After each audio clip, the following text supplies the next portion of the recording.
Bienvenue à tous à l'étude de ce matin. Que la grâce et la paix de notre Seigneur Jésus-Christ soient avec vous. C'est un privilège pour moi d'être ici pour partager avec vous la parole de Dieu. Le thème, nous allons voir quelques mots, quelques termes non bibliques que nous utilisons. Le problème, c'est que nous pouvons utiliser ces termes sans adorer les faux dieux. Mais il est possible de les utiliser avec ignorance et même d'adorer les faux dieux ou les dieux qui ont été adorés par des civilisations antiques. Je remercie le frère Révolus qui nous dirige ce matin dans les cantiques durant ces temps d'études et le culte qui va suivre. Et je remercie notre frère Antonio qui est de retour et nous remercions Dieu qu'il a ramené sain sauf pour la prière qu'il a dirigée ce matin. Alors, sans plus tarder, nous connaissons tous ce qui est dit dans Genèse chapitre 1er. Au commencement, Dieu créa les cieux et la terre. Mais nous allons aller voir dans ce texte ce que j'ai essayé de mettre en jaune. Le temps. Comment est-ce que le temps?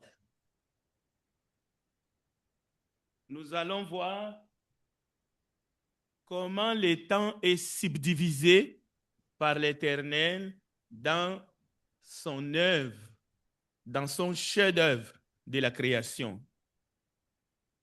Bon, nous n'irons pas en araméen ou même pas en hébreu, moins encore en grec. Nous allons rester, c'est une traduction. Nos Bibles sont en français, courant ou autre. Il y a un matin, il y a un soir. Donc, il est question du premier jour, deuxième jour, troisième jour, quatrième jour, cinquième, sixième, septième, sans plus de détails. C'est juste comme ça que le temps est subdivisé. On peut avancer et on sait que le sixième jour, c'était la création d'Adam et Ève, et ensuite, le septième jour, Dieu s'est reposé. Mais avec le temps, nous allons voir comment le monde, comment les traditions et les civilisations vont amener des mots nouveaux, des termes nouveaux pour la subdivision des temps, des années et beaucoup d'autres choses. C'est un exemple que je prends et je ne veux pas seulement parler d'un côté, dans l'autre sens, c'est-à-dire dans la Bible, il y a des termes et des mots. Le langage que Dieu a utilisé pour nous faire comprendre, par exemple, des comportements déviants. Par exemple, la construction de la tour de Babel. Aujourd'hui, cette expression tour de Babel est utilisée pas seulement dans les contextes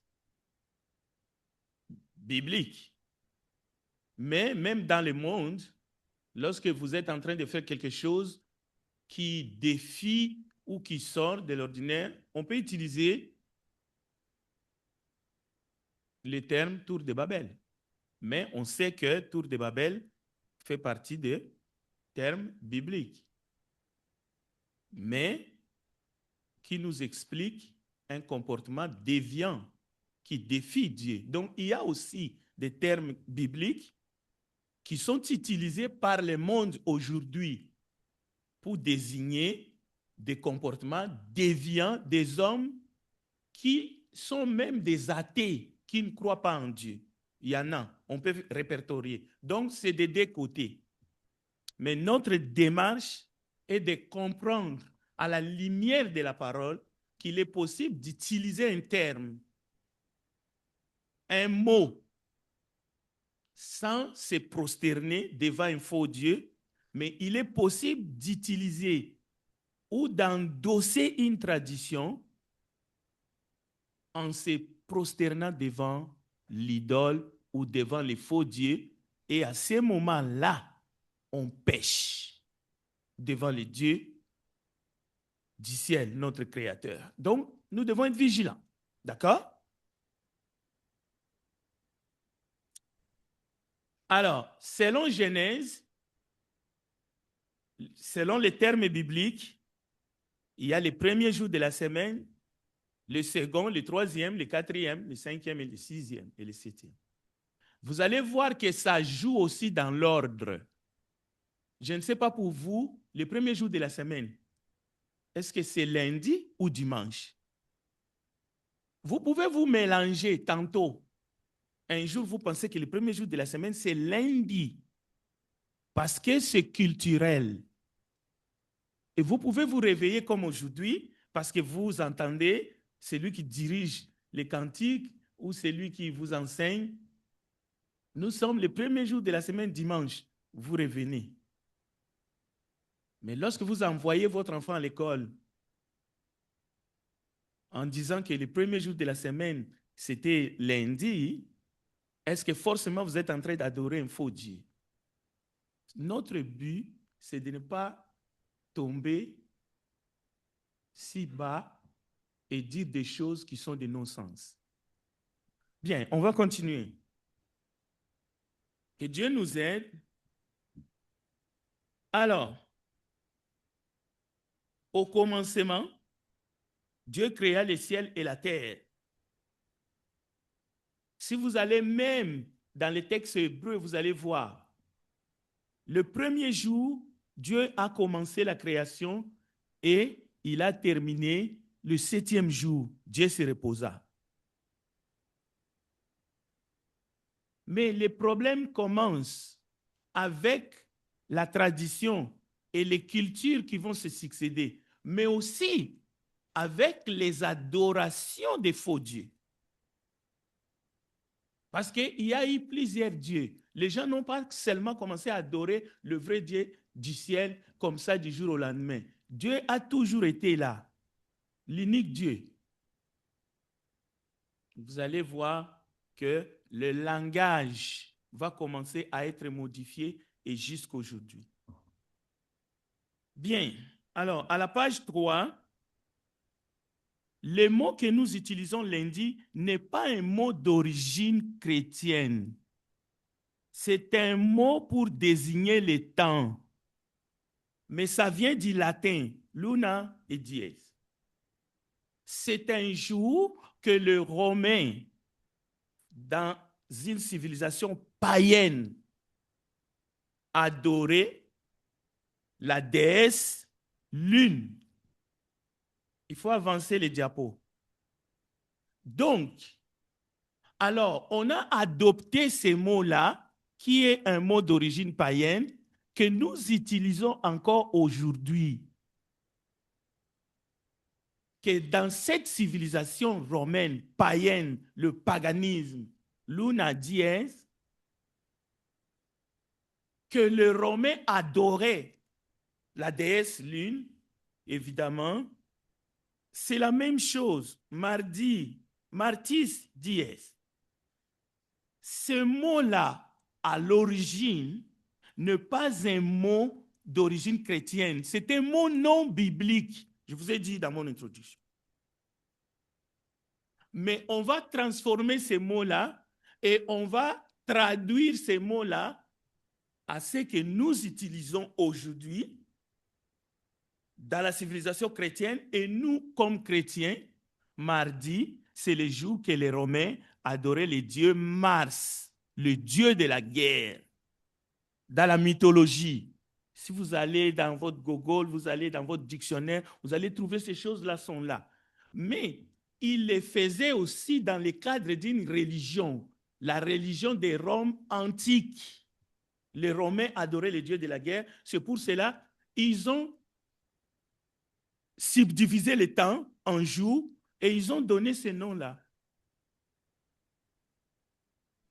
Et nous l'utilisons aujourd'hui. Quelqu'un dira, mais c'est dommage. Pourquoi nous ne disons pas seulement comme Dieu, premier jour, deuxième jour? Pourquoi? Alors, mercredi n'est pas un mot chrétien. Ce n'est pas un mot biblique.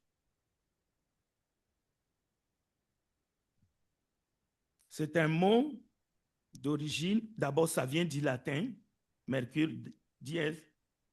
Mercredi, les Romains adoraient le dieu Mercure. Ce que je dis là s'applique aussi au mois de l'année. Mais je ne peux pas m'étendre, faute du temps. Donc, ce n'est pas une blague. Les Romains, tous les mercredis, ils adoraient le dieu des commerces, Mercure. Mais aujourd'hui, on a baptisé, selon la culture Rome antique, le troisième jour de la semaine, qui est mercredi, ce nom-là. Et ce n'est pas pérennisé partout. Il y a des cultures, il y a des religions qui ont leur calendrier. C'est-à-dire, ils ne suivent pas ça comme nous. Ils ont subdivisé les temps selon leur chrono-civilisation, avec leurs propres mots. Les Juifs ont leur calendrier. Dans l'islam, ils ont leur calendrier. Et ainsi de suite. Alors, les jeudis. Jeudi n'est pas un mot chrétien. Il vient du latin Jovis dies. C'est le jour où les Romains antiques adoraient le dieu Jupiter dans la mythologie romaine. Alors, nous sommes mal pris avec ces mots-là aujourd'hui. Le but est de comprendre. Il faut être intelligent, il faut être sage. Ce n'est pas de se culpabiliser. Ce n'est pas de se culpabiliser. Parce que même si vous voulez, vous pouvez seulement dire, moi, je fais une révolution, je vais commencer à parler comme dans les livres de la Genèse. Le mot lundi, là, ça ne passera plus dans ma bouche. Maintenant que je sais, Frédéric a dit, donc chaque fois que je dirai lundi, je pêche. Ce n'est pas le but de cette étude. D'abord, ce n'est même pas vrai. Mais vous pouvez dire lundi, mardi, en adorant, jeudi, la Jovis died, parce que c'est un faux dieu. Jupiter, jusqu'aujourd'hui dans la mythologie, on apprend sur Jupiter, même dans les écoles. Dans les universités, on parle de lui. Et dans les sciences occultes, il y a des gens qui peuvent aller jusqu'à évoquer son esprit. Alors, le vendredi, ça commence à nous parler très fort. Vendredi, Veneris dies. Le vendredi, Veneris dies. Ce mot-là n'a rien à voir avec un mot d'origine biblique. Non, le vendredi. Non, c'est le jour où les Romains adoraient la déesse Vénus, le dieu de l'amour. Il y en a des gens qui se disent même chrétiens qui croient à la déesse de l'amour. Et il y a une ville, aujourd'hui encore, en Italie, qui s'appelle Vénus. Et vous allez retrouver des mariés qui vont aller là-bas, justement, les jours des noces, pour faire leurs photos, ainsi de suite, parce que c'est une très belle ville. Cela veut dire la mythologie est même pérennisée encore aujourd'hui, pour ne pas dire adorer. Il y a des gens qui y croient. À ce moment-là, ils adorent le faux Dieu. Mais nous utilisons les mots. Vendredi, je ne sais pas combien de fois je l'ai écrit toute ma vie. Mais l'origine de ces mots est païenne. C'est du paganisme. Je ne peux pas dire, ah non, on va se débarrasser de ces mots-là parce qu'on sait que ça vient de catholiques romaines ou de la civilisation romaine. Non, on ne peut pas parler comme ça. Continuons. Le samedi, ce n'est pas un mot chrétien. Ce n'est pas du tout un mot chrétien. Ça vient du grec Saturni. Non, du latin. c'est le jour où les Romains adoraient le dieu Saturne. Saturne en latin, Saturnus. C'était un dieu de la religion romaine antique. Un personnage de la mythologie romaine. Il était décrit comme le dieu du temps de l'agriculture. Les semailles, les moissons, c'est lui qui faisait que les jardins poussent. Les voici. C'est lui qui donnait la récolte. Bon, maintenant, les dimanches. Les dimanches. Domitien Titus, il a vécu. Domitianus, l'an 51, à 96, après Jésus-Christ. C'est un empereur romain. Il est né le 24 octobre 51. Titus Flavius Domitianus, fils de Vespasien, frère de Titus, accède à l'Empire en 81. Son règne commence bien. Il développe l'agriculture italienne. Il fait des lois sur les terres abandonnées, 282, et dit protégeant la viticulture. C'est comme un décret. Mais écoutez, il est devenu le plus violent et le plus autoritaire. Il s'est fait appeler Seigneur et Dieu, l'empereur très saint. Et il s'est fait même appeler Jupiter. Donc, le dimanche, les Romains n'adoraient aucun dieu le dimanche, le jour du dimanche. Donc, c'est le jour où tous les Romains devraient accepter, supposer que leur Dieu, ces jours-là, chaque dimanche, c'est l'empereur Dominicus. Et vous voyez, quand vous attendez dimanche, ça vient de Dominicus. Mais nous l'utilisons. Nous disons dimanche. Est-ce que ça veut dire que nous adorons cet homme-là? Non. D'abord, pour eux, dimanche, ce n'est pas le premier jour de la semaine. C'est le 7e jour. C'est pour cela que nous avons un faux problème avec nos frères à côté. Et ils pensent que nous, comme Domitien l'a institué, et tous ceux qui ont suivi, pour nous, aujourd'hui, c'est le 7e jour. Non. Pour nous, nous venons de voir, nous, chrétiens, le premier jour, c'est dimanche. Le premier jour, c'est dimanche. Mais nous utilisons les mots, les termes. Alors, lundi, jour de la Lune, mardi, jour de Mars, mercredi, jour de Mercure, jeudi, jour de Jupiter, vendredi, jour de Vénus, que vous le vouliez ou non. Ça vient de la mythologie, ces mots-là. Et samedi, jour de sabbat, et dimanche, jour du Seigneur. Ils disent quand même, ils ont décrété ça. Depuis Rome antique, que dimanche, c'est le jour du Seigneur. Mais ça n'a rien à voir avec l'Église.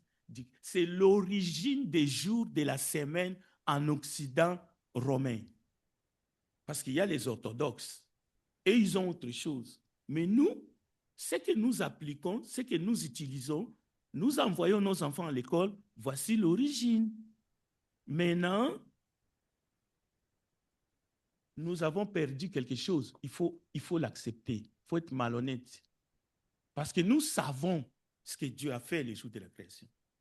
Mais nous savons aussi que dans la Bible, ces choses que nous venons de voir, ça n'existe pas.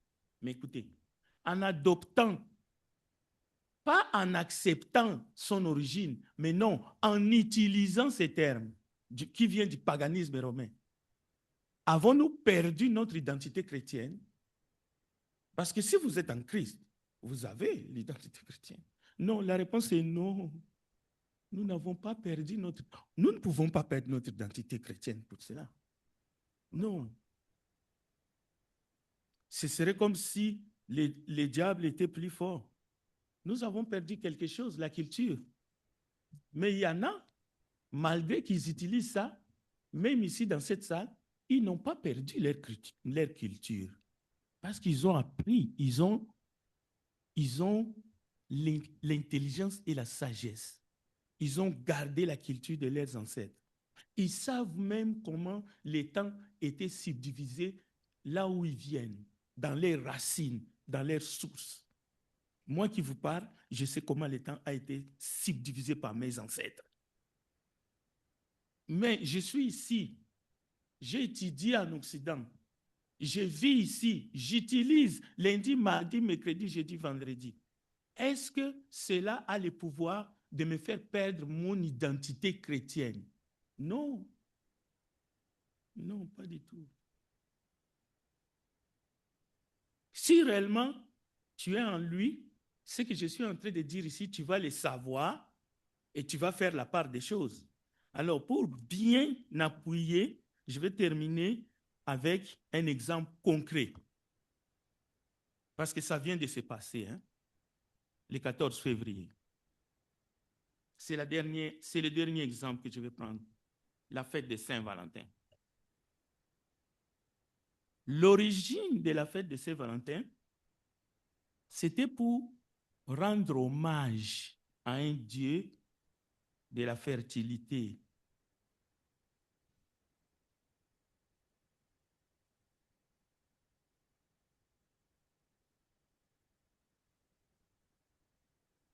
Les soldats romains antiques, avant d'aller en guerre pour gagner, parce qu'ils n'allaient pas à la guerre pour perdre, ils devraient jouer avec leurs femmes qui restaient à la maison pour garder les enfants. C'était un jeu de poursuivre leurs femmes. Les femmes s'échappaient et après, comme eux, c'est des soldats, ils rattrapaient leurs femmes en les poursuivant. Et une fois qu'ils les rattrapaient, et ces femmes-là étaient obtenues en mariage par des vœux. Les Romains se mariaient en faisant des vœux. Celui qui est plus fort, c'est celui-là qui avait la femme, après avoir tué son rival dans des arènes. Donc, ces Romains, pas seulement les soldats, mais ces Romains qui adoraient des faux dieux Cupidon, qui lançaient des flèches. Donc, c'est une tradition antique. On parle de l'origine de la fête. Donc, cette tradition païenne dans laquelle les Romains adoraient des faux dieux dans l'Antiquité, qui est devenue maintenant une mythologie, mais qui est actualisée dans le monde entier. Même les Asiatiques, le 14 février, ils sont à Saint-Valentin. Maintenant, la question, pensez-vous que tous adorent ces faux dieux-là, Cupidon, et puis il y a un autre là? Non, non, ça c'est aller vite en besogne. Et je ne suis pas de les justifier. Je ne suis pas en train de les justifier. Mais il y en a qui adorent. Et je vais vous les démontrer. Donc, ils prenaient un jour dans l'année dans lequel, ces jours-là, avant d'aller en guerre, ils abusaient de leurs femmes avant d'aller en guerre.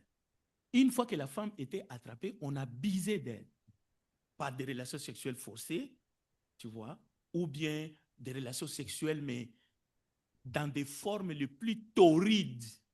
Parce qu'il sait qu'il va en guerre, peut-être qu'il va mourir. Alors, il faisait tous ces habits-là. Parfois, il laissait les femmes enceintes, justement, ces jours-là. Et il y avait comme de la magie ces jours-là. C'est comme aujourd'hui, le 14 février, que vous l'acceptiez ou pas. Il y a quelque chose comme de la magie qui se passe. Je vous l'explique. Les hommes se croient avoir le droit de tout faire. L'objectif, c'est de coucher avec une femme le 14 février. Qu'on soit marié ou non. Mais pour les jeunes femmes aussi, les jeunes filles aussi, oui, c'est le jour de perdre sa virginité. Donc, ça ramène des énormes problèmes. Par exemple, la trahison, quelqu'un va trahir son partenaire les jours de Saint-Valentin. Ça ramène des cœurs brisés. Quelqu'un va se faire sauter et puis abandonner ces jours-là.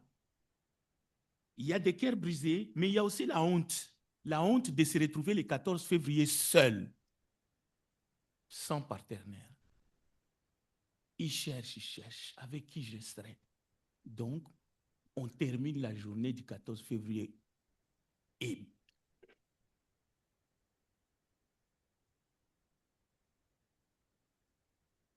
mais il y a des grossesses non désirées. Pas seulement parmi les jeunes filles qui ne savent pas se protéger, même dans les couples, il y a des grossesses non désirées le 14 février, journée de Saint-Valentin. Et quand il y a des grossesses non désirées, vous savez comment ça se passe? C'est l'avortement. Bien. Donc, c'est le côté sombre de l'origine de la fête de Saint-Valentin, mais aussi de ce qui se passe aujourd'hui en Occident. Il y a quelques jours, il y en a qui pleurent encore parce qu'ils ont perdu quelque chose ou ils ont perdu quelqu'un, parce qu'ils se sont fait tromper. Je ne dis pas ici, parce que nous sommes des saints, mais à l'extérieur. Et vous pouvez les suivre même dans les nouvelles. Donc, si quelqu'un se comporte indignement le 14 février 2026, il est probable qu'il adore Cupidon. Il est probable qu'il vient d'adorer le faux Dieu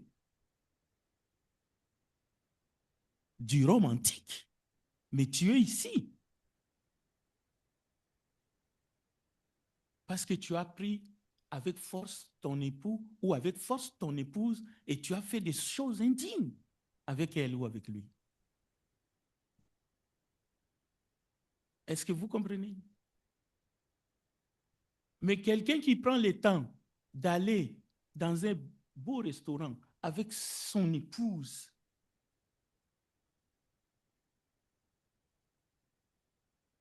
et ils sont rentrés à la maison en paix, avec joie, même s'ils se sont habillés en rouge et noir. Je ne sais pas si c'est rouge et noir ou rouge et blanc. Rouge et blanc, hein? Allez-vous dire qu'ils se sont prosternés devant Cupidon? Allez-vous dire parce qu'ils sont partis, parce qu'ils ont utilisé même ces mots-là, Saint-Valentin, pour vous, ce couple-là a péché? Non, la réponse est non. Ça, c'est être dans la confusion. Parce qu'on peut aller manger, on peut être bien avec son partenaire n'importe quel jour, y compris le 14 février, mais sans se prosterner, sans faire des choses en faisant allusion à ce qui s'est passé à Rome antique, comme aujourd'hui, j'utilise les mots lundi, mardi, mercredi, mais je sais que le premier jour, c'est le dimanche. Le deuxième jour, c'est lundi. Et ainsi de suite. Alors, je vais m'arrêter là. Je vais vous laisser le temps de poser des questions si vous en avez. C'était une manière de vous donner un peu de matière à réflexion. Et Dieu vous bénisse. S'il y a des questions, allez-y.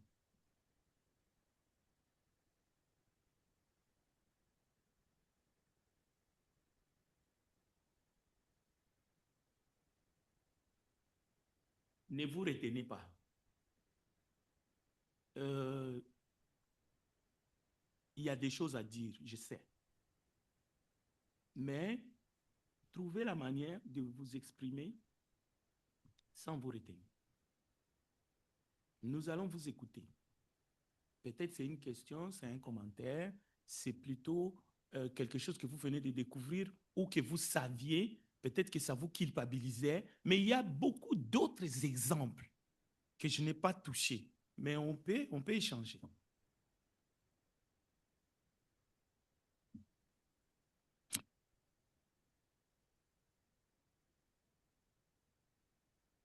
Je vois une main là-bas. Alors, j'ai une question. C'est par rapport au Saint-Valentin.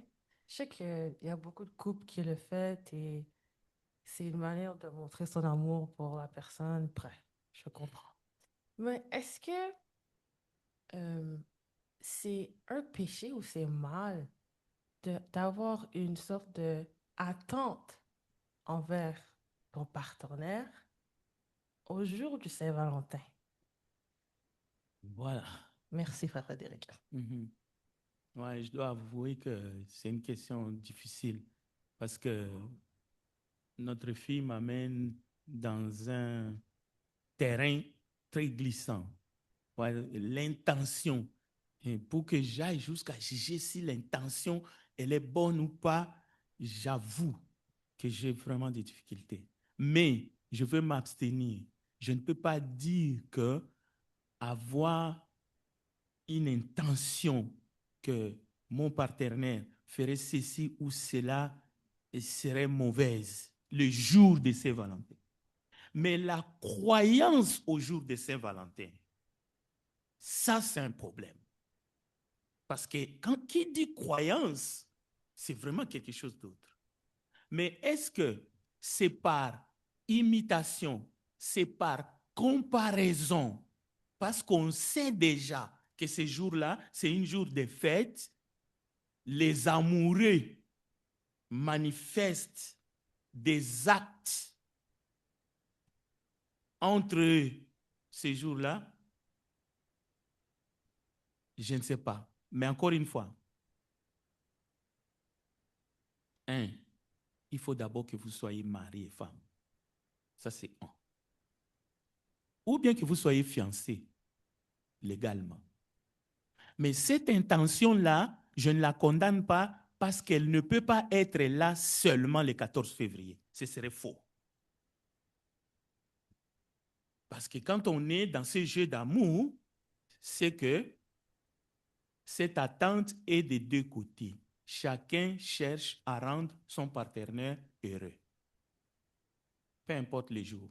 Donc, je ne dis pas que c'est une mauvaise idée d'avoir cette intention le 14, parce que ce n'est pas non plus mauvais un autre jour de l'année. Mais la croyance à ces jours-là, si vous commencez à vénérer ces jours-là, vous êtes mal pris si vous êtes un croyant en Jésus-Christ. Ce n'est pas une journée spéciale dans votre union ou dans votre amour. Sauf si vous voulez vous comparer avec les gens, et c'est très dangereux de comparer votre partenaire avec quelqu'un d'autre, qu'il soit homme ou femme. Alors, quelqu'un d'autre. Oh, c'est la même famille. Oui, allez-y, Constantine.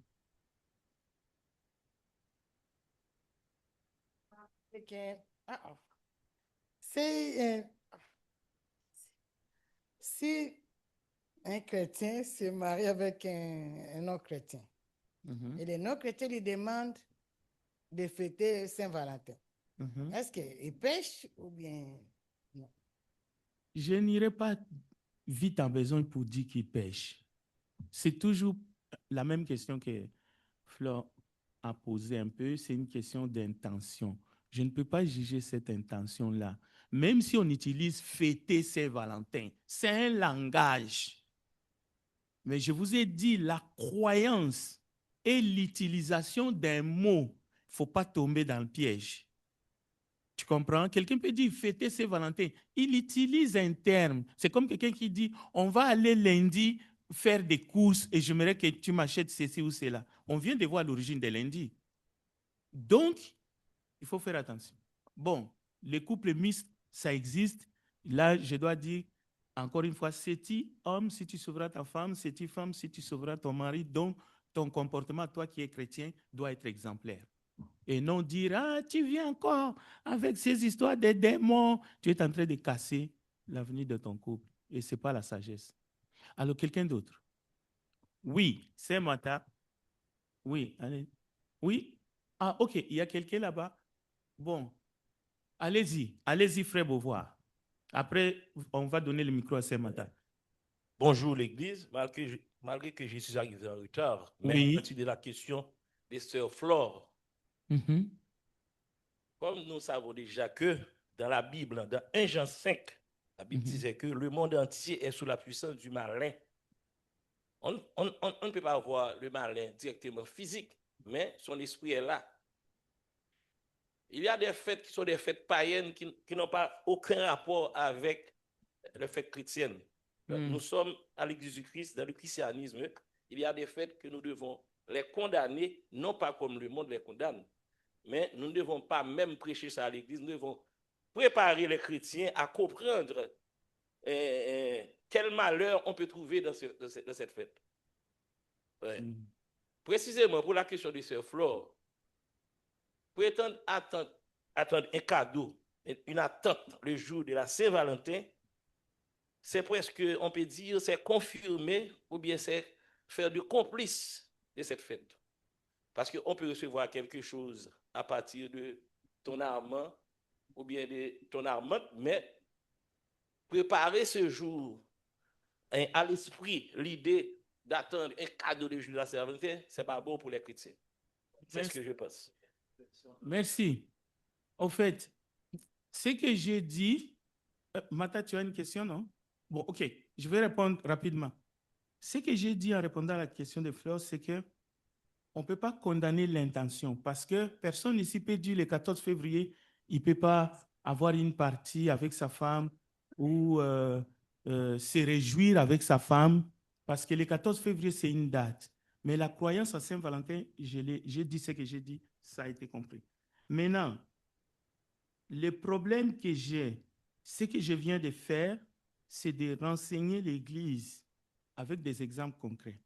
Jésus disait aux pharisiens, vous êtes des hypocrites. Vous filtrez les moucherons, mais vous avalez les chameaux. Qu'est-ce que Jésus voulait dire par là? Il voulait dire, OK, il faut condamner Saint-Valentin, mais il faut condamner aussi lundi, mardi, mercredi. Faire des lois partout. Tu ne peux pas te proclamer saint, combattre une fête, mettre des lois sur des gens, alors qu'ailleurs, on ne t'écoute même pas. Tu ne sais même pas. Tu utilises ça comme ça. Donc, le but, ce n'est pas de mettre des chaînes. Jésus nous a affranchis. C'est de vivre avec sagesse dans un monde où on sait, comme le frère vient de dire, que le malin a pris l'envergure. Merci, Beauvoir, pour la question. Oui, donnez le micro à celui qui lève la main. Non, pas ce matin, là-bas derrière.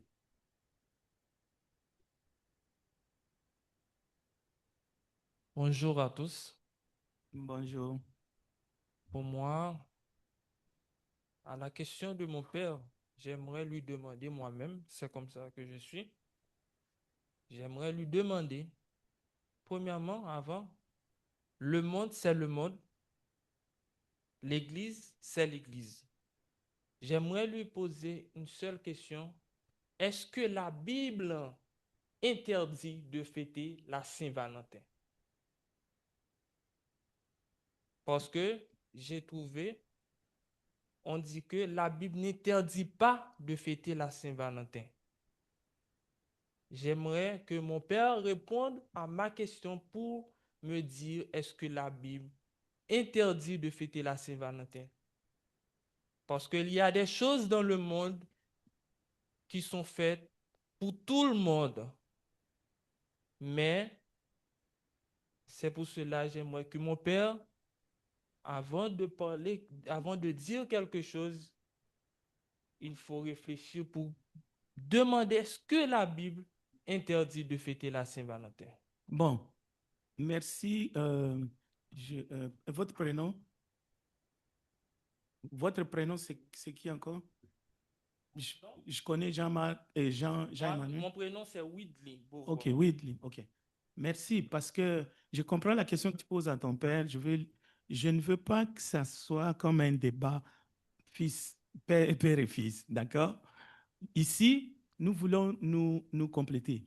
Ce qu'il a dit a un sens, c'est-à-dire qu'il y a des fêtes qui sont du monde dont on connaît leur origine, le but, c'est de dire aux membres du corps du Christ de faire très attention, d'être vigilants, pour ne pas tomber dans l'adoration de ces dieux dans l'Antiquité romaine. J'ai donné des exemples qu'on peut abuser de son partenaire le jour de Saint-Valentin. Maintenant, l'utilisation du langage, comme j'ai dit, un couple, et là, ce que tu dis est vrai, peut aller dans un restaurant le 14 février, où là-dedans, il y a des gens qui sont venus fêter la Saint-Valentin et qui sont habillés en rouge et blanc ou rouge et noir.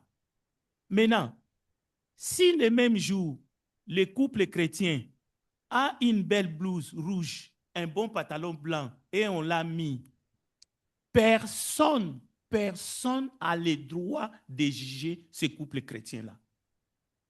La Bible ne tolère pas ça. On n'a même pas besoin de se déplacer, d'aller dans un restaurant. Même à la maison, on peut faire la fête à la maison ou bien en famille. Voilà ce que j'ai dit. Nous ne voulons pas inventer des lois, mais nous ne voulons pas non plus donner un laisser-aller parce qu'il y en a de ces fêtes-là. Parce qu'aujourd'hui, il y a même des chrétiens, des églises qui veulent fêter la Pâque juive. Là, nous devons faire attention. Nous ne sommes pas dans l'ancienne alliance. Merci pour la question et je sais que vous pouvez continuer à échanger avec papa à la maison dans la paix. Alors, mon temps est épuisé, on me signale, mais je vais donner quand même la dernière parole à Fritz Gérald. S'il vous plaît, si vous m'accordez, donnez le micro à Fritz. On va l'écouter. Alors, j'ai dit bonjour avec l'Église. Alors, mon frère Frédéric, moi, ma question, pour moi, c'est plusieurs volets. Ah oui, allez-y. Comme j'avais arrivé un peu en retard, alors je voulais savoir, je vais prendre un exemple. Ici, on fête chaque 1er juillet la fête du Canada. OK. Amen. Là, c'est la Constitution du Canada qui a inventé le 1er juillet pour fêter la fête du Canada. Moi, je vais ajouter aussi la fête de l'indépendance en Haïti. Oui, on prend la soupe. OK. Moi, ma question, j'aimerais savoir, comme j'étais arrivé un peu de retard, c'est qui a inventé 14 février comme fête de l'amour? En plus, comme Dieu prône l'amour pour tout le monde, moi, j'ai trouvé, est-ce qu'il y a un problème si un chrétien, moi, je ne le fais pas, mais je me demande, est-ce qu'il y a un problème si un chrétien, moi, j'accompagnais ma femme, aller dans un endroit pour discuter, pour parler, pour échanger? C'est comme moi, je vais prendre un exemple. Le 14 février, le matin, Jade m'a dit, papa, c'est quoi tu donnes à maman? J'ai dit, pourquoi? Oh, aujourd'hui, c'est fête de l'amour, c'est la fête de toi et maman. J'ai dit, Jade, mais je donne chaque jour cadeau à maman. Alors moi, j'aimerais savoir, c'est qui a venu avec cette date, 14 février, comme jour de l'amour? C'est une très bonne question, mon frère. Que Dieu te bénisse. Ce n'est pas les autorités romaines antiques qui ont imposé la fête de Saint-Valentin jusqu'à aujourd'hui. C'est nos gouvernements actuels. C'est la même chose. C'est eux aussi qui imposent, comme la fête du Canada, qui impose, qui décrète. Maintenant, chacun est libre de faire ce qu'il veut ces jours-là, de rester à la maison ou de sortir. Mais si tu vas parler avec la sœur Kathleen, les jours du Saint-Valentin, discuter, prendre un verre, ce n'est pas du tout mauvais. Que personne ne te trompe. Que Dieu vous bénisse. Terminons par une prière. Nous te bénissons, grand Dieu des cieux. Merci. Il y a encore des questions qui restent. On va continuer plus tard. Aide-nous à faire la part des choses et à n'adorer que toi et à ne pas nous laisser aller dans le monde, mais aussi à ne pas vivre dans la peur comme si nous nous étions éloignés de la vérité alors que ce n'est pas le cas. Donne-nous la joie de te connaître, de discerner ce qui est bien, ce qui est mal. Et que ton esprit nous guide dans toutes choses de nous éloigner des faux dieux et de nous prosterner seulement devant toi, notre Père, notre Seigneur et Sauveur Jésus-Christ. Et c'est en son nom que nous avons ainsi prié. Amen.